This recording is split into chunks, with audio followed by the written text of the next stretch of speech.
Hello there folks, I'm Dan Brown from Sort of Interesting, and this is a genuinely lovely little trip away to the coast. Oh, lovely stuff.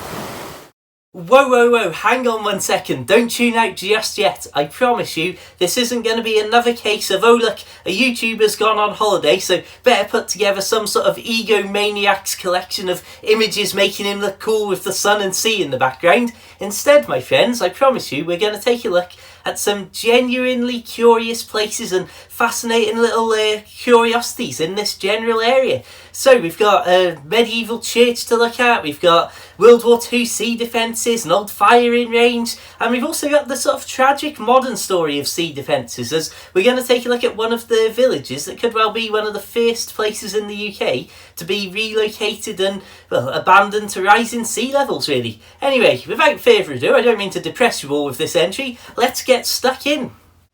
Right, my friends, if we glance across this rather grey and grisly looking seafront, we're met with these bizarre concrete creations here. Now, this is the tiny Welsh village of Fairborn, which, unbelievably, had, in 1940, 650 of these dragon's teeth, as they're known, placed along a 1.5 mile stretch of the seafront, as well as 5 of these brick pillboxes that you're about to see a close-up of, as a defence against seaborne invasion. And it's almost extraordinary to contemplate that it's only 80 years ago, really. It's not even 2 full generations, really. And they were having to take precautions like this during World War II, just in case an army came trying to land on the beach. And again, I mean, I do find this sort of history and these sorts of things extraordinary. Not necessarily because it's amazing to look at or a grand feat or anything like that, but because it's so recent and yet it's a world and a circumstance that we cannot possibly imagine. The idea that there's the threat that you've got to go to this extraordinary length of 650 concrete dragon's teeth to stop tanks and landing craft getting inland off the sea here, or at least to slow them down while you get some sort of defensive army. Now, sadly, Fairborn also has another pressing issue with the sea. As you can see from this shot, just how flat and low the area is.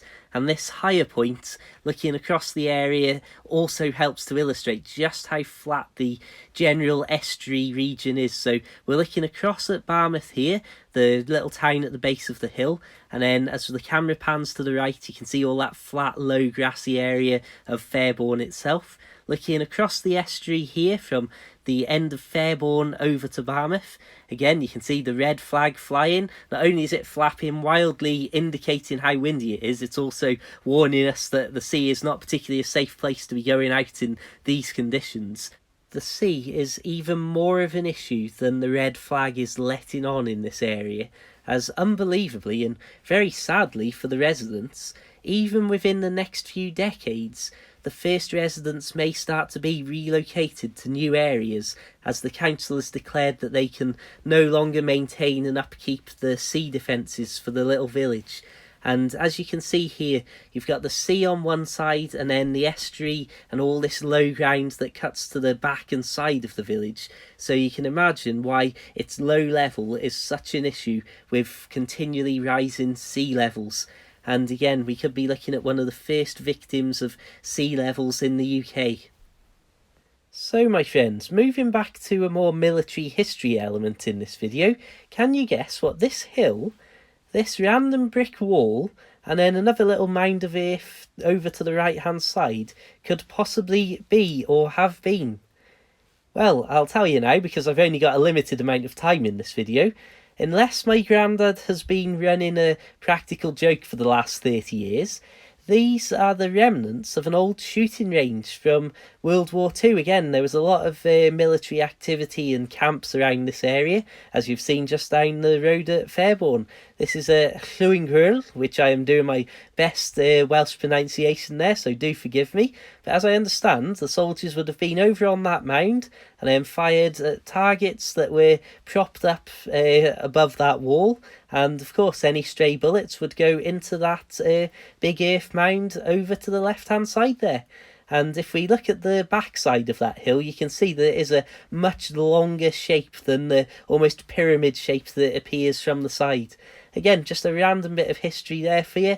And I've seen people over the years go there with metal detectors and stuff. But anyway, let's move away from the military stuff to one of the most peaceful places you could possibly imagine. Before I say anything at all about this place, just enjoy for 10 seconds the incredible peace and serenity of the noise of the sea and this extraordinarily picturesque churchyard and little old church here.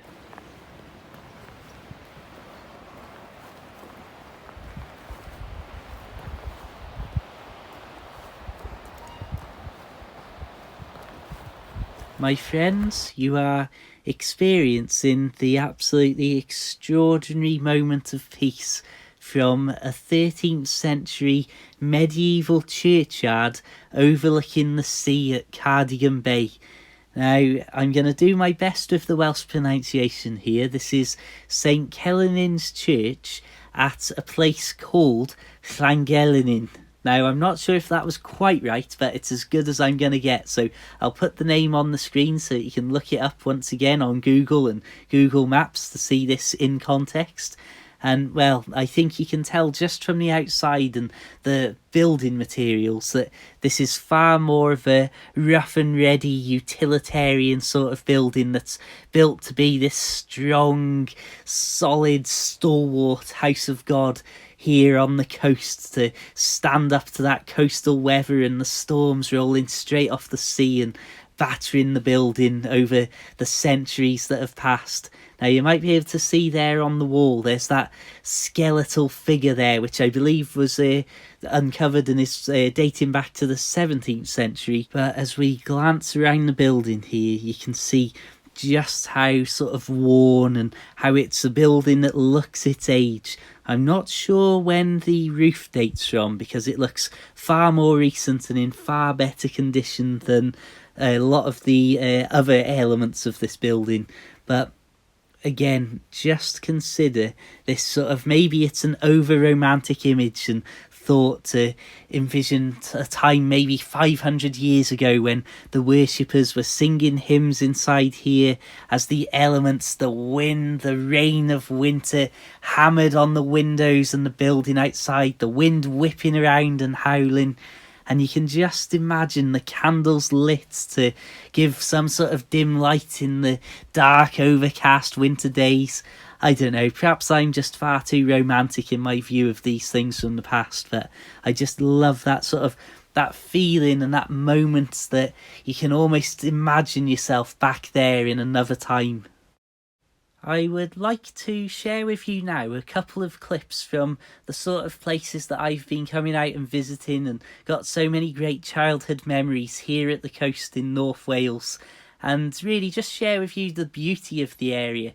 I'd also like at this point to do my exit to the video so that you can just enjoy the end of this video without me plugging my books and all that sort of stuff. So please do check the links in the description of this video. You'll find my books about living on a canal boat in the UK and things like that, Kindle and paperback available.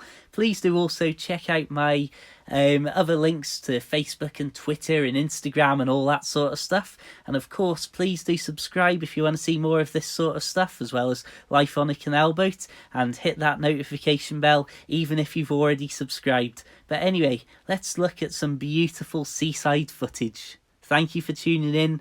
As always, keep it boat worthy, keep it interesting, have a fantastic day, and of course, my friends, farewell. Well, my friends, this is certainly one of those beautiful moments. I know that the camera's struggling to pick up any details of the cliffs and the little rock formations here. But again, if we look down, certainly a moment to hold on tight. I'm exposing my ankles here. You can see I haven't got any socks on. What a shock. Then comes a little wave. Lovely jubbly.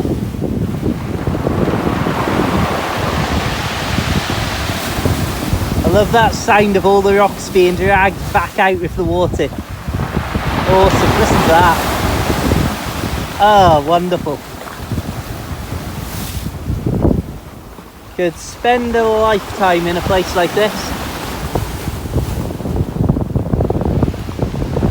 Even here in the August bank holiday week, you only have to move slightly away from some of the bigger, more populated areas, such as Barmouth, that's over there on the base of that big old hill, and it's as if we're here on our own private beach.